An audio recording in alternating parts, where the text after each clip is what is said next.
Doctor Dharmendra, कक्षा एकादश हिंदी, आरो पुस्तक, काव्यखंड मीराबाई। मेरे तो गिरधर गोपाल, दूसरों न कोई। इस शीर्षक के अंतर्गत आज अपन पढ़ेंगे। मीराबाई कृष्ण भक्ति की शाखा की एक प्रधान कवयित्री हैं। इनका जन्म 1498 में मारवाड़ में हुआ था। बाल्यावस्था में इनका विवाह चित्तौड़ के राणा सांगा के पुत्र कुंवर भोजराज के साथ हो गया। 7-8 साल बाद उनके पति की मृत्यु हो गई। बचपन से ही भगवान कृष्ण की भक्ति में ये रुचि रहती थी और पति की मृत्यु के बाद ये सब कुछ छोड़ करके उसी कृष्ण भक्ति में लीन हो गई।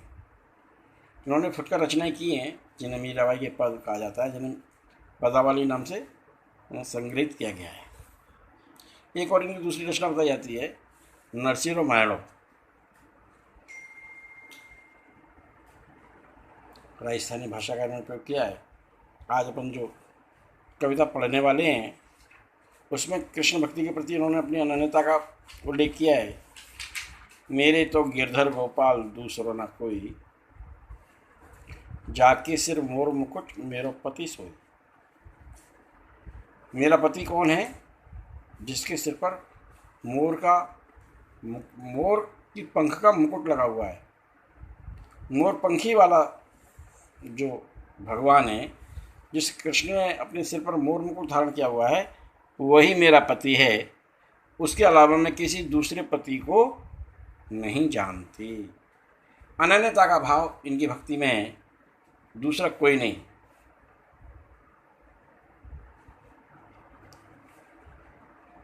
जब इनके अंदर अनन्यता का भाव आया तो फिर निर्भयता, निर्भीकता इनके अंदर समा गई। छाण दई कुल की कान कहा करे कोई। अब ये परिवार की लज्जा, कुल की मर्यादा, कुल, गांव, समाज, देश, इन सब चीज़ों का कोई प्रभाव नहीं है। किसी से कोई भय नहीं है। मेरा कोई क्या बिगाड़ लेगा। छाण दई कुल की कहानी, कहानी माने लज्जा, कहानी माने मर्यादा, सीमा। कहा करे कोई, कोई मेरा क्या बिगाड़ेगा। संतन झिंग बैठ बैठ, लोक लाज खोई। कुल की कहानी गई, यानी परिवार की मर्यादा। लोग क्या कहेंगे कि इस परिवार की है, कोई अंतर नहीं पड़ता। और समाज की जो लज्जा है, लोक लाज, लोग परिवार के कारण से, समाज के कारण से कुछ करने में झिझकते हैं, आगे बढ़ने में झिझकते हैं। मीराबाई ने कहा मुझे इनसे कोई डर नहीं लगता। ना मुझे परिवार की मर्यादा की फिक्र है, ना मुझे समाज की चिंता है। मैं किसी समाज को नहीं जानती। मैं तो भगवान कृष्ण की भक्ति में लीन रहती हूँ। भगवान कृष्ण के विरह में दुखी रहती हूँ, रोती हूँ। असवन जल सींच सींच प्रेम बेल बोई। मैंने अपने आंसुओं के जल से अपनी प्रेम की लता को सींचा है।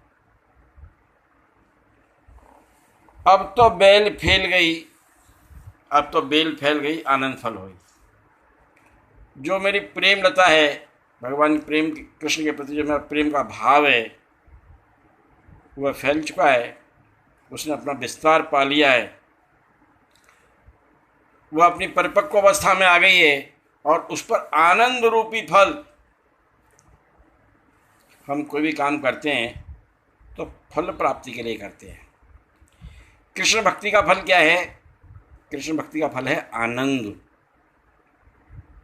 आनंद वह अवस्था जो सुख और दुख से परे है। ना सुख में सुखी होना, न दुख में दुखी होना, एक रास्ता, सहजता का भाव आना, इसी का नाम आनंद है। तो यही जीवन का चरम लक्ष्य भी है। कवयित्री मीराबाई कहती हैं कि मैंने जो अपने आंसुओं की जल से जिस बेल को सींचा था, वह बेल, वह मेरा प्रेम परिपक्व अवस्था में आ गया और मुझे उससे आनंद की प्राप्ति हो रही है। दूध की मथनियाँ बड़े प्रेम ते बिलोई, मैंने अपने दूध की जो मटकी है उसको अच्छी तरह से बिलोया है, चलाया है, उसका मंथन किया है, उसे मथा है, और उस दही को मथने के बाद उसमें से जो घी निकला, जो प्रेम रूपी जो घी है, मक्खन है, वो मैंने प्राप्त कर लिया है, स्नेह प्राप्त कर लिया है। और डार दही छोई, और जो बेकार की छाछ है, खट्टी छाछ, संसार की जितनी भी गतिविधियां हैं वो खट्टी छाछ की तरह मीराबाई कहती हैं। मैंने संसार की सारी चीज़ें छोड़ दी हैं और इस संसार में सारभूत जो भगवान कृष्ण का नाम है, कृष्ण का जो प्रेम है, कृष्ण प्रेम है, उस कृष्ण प्रेम रूपी मैंने मक्खन को प्राप्त कर लिया है। भगत देख राजी भई, जगत देख रोई। कवित्री कहती हैं कि संसार को देख करके मेरे को दुख होता है, क्योंकि संसार में छलावा, कपट, झूठ, सांच का व्यवहार, प्रपंच का व्यवहार, संसार अभाव का नाम, संसार दुख का नाम, इन सब संसार को देख करके मुझे पीड़ा होती है। ये सब संसार के जीव क्यों नहीं प्रेम कृष्ण की प्रेम भक्ति में आ जाते? क्यों नहीं ये कृष्ण से प्रेम करने लगते? भगत देख राजी भाई, भगवान के भक्त जब मुझे मिलते हैं तो मुझे प्रसन्नता होती है, लेकिन भक्तों के स्थान पर मुझे संसार देखना पड़ता है तो मुझे कष्ट की अनुभूति होती है। दासी मीरा लाल गिरधर तारो मोई। मीरा दासी कहती हैं, हे गिरधर लाल, हे गोविंद, मेरा उद्धार करो, मुझे संसार सागर से पार कर दो, मेरा उद्धार कर दो। कवित्री का एक दूसरा पद और अपने यहाँ दिया हुआ है, पग घुघरू बांध मीरा नाची रे। तो मीराबाई भगवान कृष्ण के प्रेम में इतनी उन्मत्त हो गई है, उसे लोक लाज, कुल परिवार की मर्यादा, इन सब का कोई ध्यान नहीं है। उसने अपने पैरों में घुघरू बांध लिए हैं और वो मस्त होकर के नाचने लगती है। पग घुघरू बांध मीरा नाची रे, मैं तो अपने नारायण से वहाँ पे हो गई साची रे। अब मैं अपने नारायण की बन गई हूँ, मैं सचमुच उनकी हो गई हूँ, मुझे किसी कोई आवश्यकता नहीं है।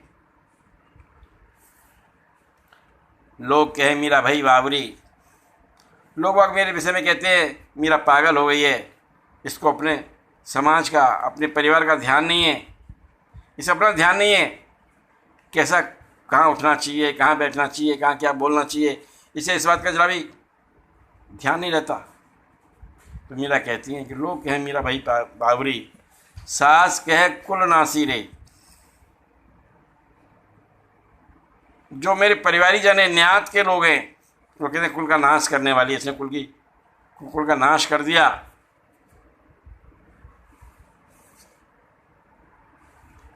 बिरादरी के लोग, परिवार के लोग मेरी निंदा करते हैं, पर मुझे लोगों के कहने से, परिवार के कहने से, बिरादरी के कहने से मेरे पर कोई प्रभाव नहीं पड़ता। विष का प्याला राणा भेजा, पीवत मीरा हंसी। परिवार के लोग, महाराणा जो हैं, मारने के लोग मेरे को विष का भेजते हैं, विष का प्याला मुझे भेजते हैं। मीरा उसे पी करके प्रसन्न हो जाती है, हंसने लगती है। मीरा के प्रभु गिरधर नागर, सहज मिले विनाशी।